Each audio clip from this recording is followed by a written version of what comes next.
Jom sama-sama kami. Caranya mudah. Hanya klik join button. Terima kasih. Tuan-tuan tahu ada seorang sahabat kita di Perlis yang pernah kena tangkap kes, katanya dia cekik anak murid dia. Ada kan kes yang dia nak kenakan hukuman gantung adik-beradik ataupun makcik-makcik kepada budak ini. Budak ni sebenarnya mak ayah dah mati kalau tak silap dia, dibelah oleh neneknya. Kemudian nenek dia pun mati, tak ada siapa belah. Makcik, pakcik seorang pun tak ambil perhatian kat budak ni. Tuan-tuan tahu siapa yang belah? Yang belah ni ustaz ni lah yang belah ni. Dan berlaku kes, kata budak ni curi di sekolah. Ustaz ni nak marah sangat kat anak murid yang dia sangat kasih, yang dia belah ni. Dia yang duk bagi duit, dia yang duk jaga budak ni.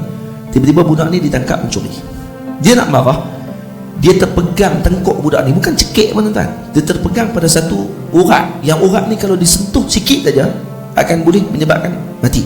Dia akan jadi terberhenti saluran darah tersebut sampai ke jantung, ke otak. Mati budak tersebut hanya dalam beberapa minit saja.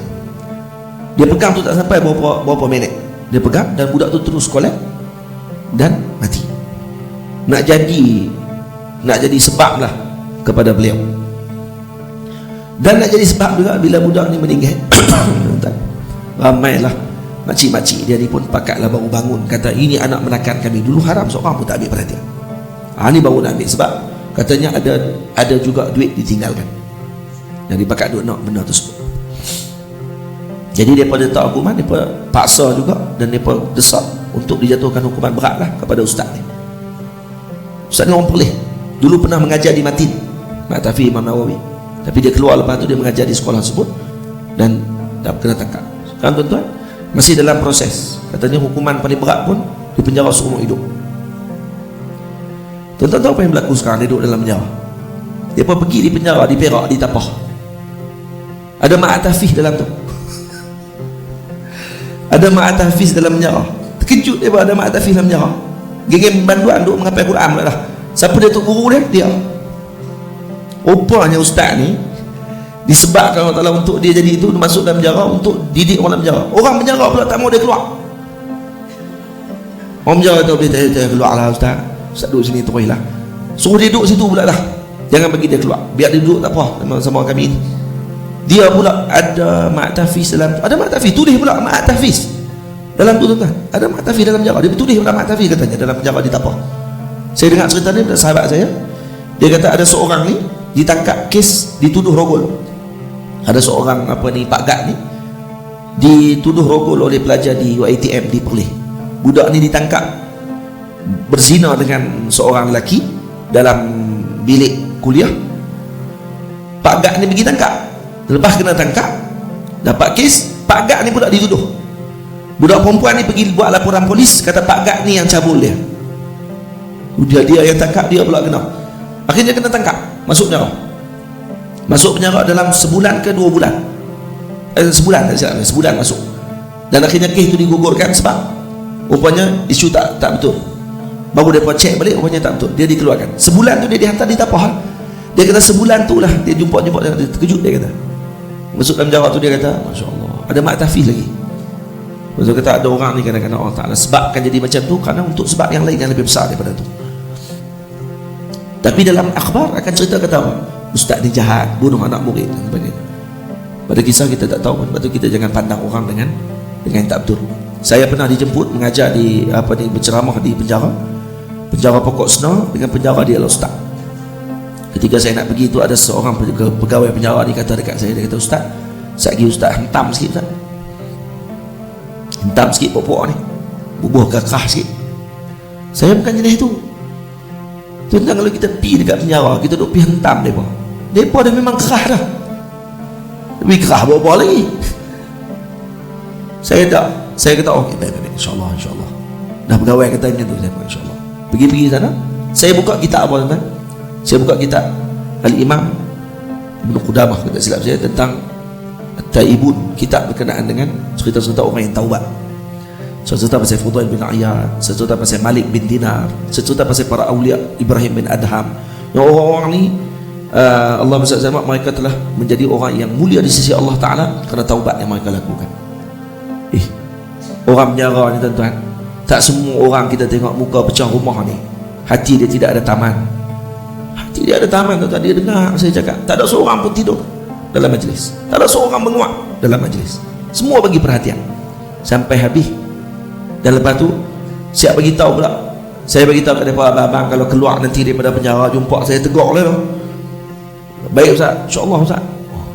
Orang penjara kena senang tu. Kalau dia keluar nanti kau nak buat jahat kan, weh Ustaz, tak boleh, Ustaz lu macam ni. Kawan-kawan nanti dia akan fikir balik, kata dia ada lagi peluang untuk dia taubat dan sebagainya. Bagi tahu macam tu sepatutnya. Saya tak nafikan dalam penjara pun ada macam-macam. Siapa yang duk masuk, kalau kita bukan orang yang daripada luar, daripada dalam sendiri, orang masuk nak tak elok. Dalam penjara pun ada lagi dadah. Dan kalau orang luar sendiri orang masuk, patutnya nak kena jekah tu, haduk keliling tu, bukan haduk dalam tu saja. Jadi kita tak selesai kalau kita terus gunakan perkara yang sama. Mereka akan makin keras pada waktu tersebut. Semoga Allah Ta'ala bagi kebaikan kepada semua umat Nabi SAW. Seperti sabda Nabi SAW, laisa lil mu'min an yuzilla nafsah. Tidaklah seorang mukmin itu menghinakan dirinya.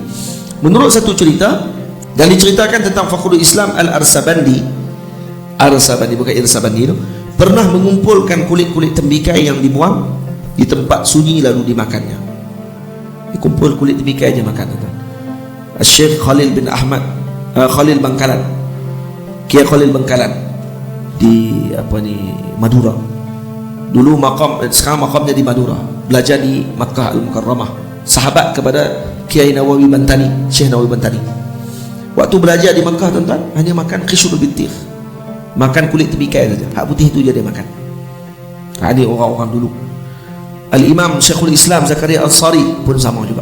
Syekhul Islam Zakaria Ansari pun makan kulit tembikai saja ketika belajar.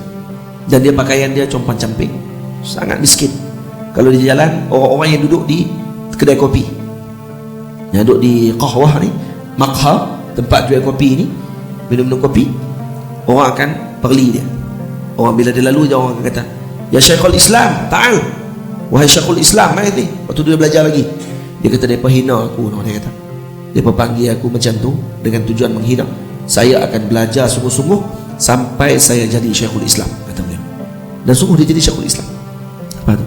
Syekhul Islam Zakaria Ansari ini adalah Syekhul Masyayikh, guru pada para guru, umurnya panjang. Dan ketika akhir hidupnya beliau lumpuh seluruh tubuh. Tapi waktu solat dia akan bangun. Azan saja bangun, ambil wudu, semayang. Pas semayang lumpuh balik. Karamah dia waktu semayang dia akan bangun semayang. Ini dia punya sikap dia. Saya dengar daripada sahabat saya Ustaz Baydawi, Kiai Sufyan Miftahul Arifin, guru beliau yang makamnya di Ma'lam, pun sama juga. Waktu akhir hidup selalu pengsan, tapi waktu semayangnya bangun. Dia pengsan, bila dengar aja azan bangun, ambil wudu, semayang, habis semayang pengsan balik. Pengsan. Saya waktu asar masuk lagi, bangkit lagi, ambil wudu lagi. Ya. Baik. Ini karamah Allah Ta'ala bagi kepada beliau. Dan tiba-tiba seorang hamba perempuan melihatnya, lalu dikhabarkan perkara itu kepada tuannya. Dia tengok Imam Fakhrul Islam Irsabandi makan kulit tembikai, dia pun bagi tahu kepada tuannya. Tuannya menyediakan makanan, lalu menjemput beliau, tetapi ditolaknya kerana menganggap pelawaan itu menghinakan dirinya. Tengok tuan ni. Kalau kita kata dia makanan tak ada, kenapa dia makan di kawasan tempat sampah tu? Kenapa basuh itu saja, kenapa tak makan? Tengok. Sebab masalah dia masalah hadiah dan juga penerimaan daripada orang. Itu maksudnya.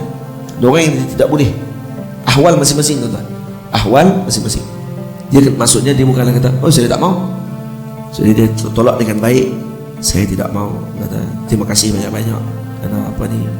Maksudnya hakikatnya sebenarnya dia melihat kepada aulawiyat pada waktu tersebut. Bagi fiqhul aulawiyat. Apa aula bagi dia sekarang ni? Menerima hadiah, menerima pelawaan tadi, ataupun masih lagi dia boleh hidup dengan perkara macam tu. Yang penting dia kata jangan terhutang budi. Sebab ada orang yang dia tidak boleh dengan perkara tersebut kerana dia dianggap menghina diri dia. Menghina diri dia bukan sebabkan orang tu menghina dia, dia menganggap kalau dia terima itu menghina diri dia. Ada orang macam tu. Kita tak boleh nak buat. Ada orang yang dari segi hukum dia boleh tak terima, boleh terima, tak ada masalah. Segi hukumnya boleh terima. Hukumnya apa dia terima tu? Hukumnya harusnya, bukan wajib. Kecuali nak mati lah, sampai nak mati dengan terima orang bagi duit tadi makan, dengan dia nak mati, mana lebih terima? Lebih wajib pada tu. Wajib pada waktu tu makan, tak takut mati.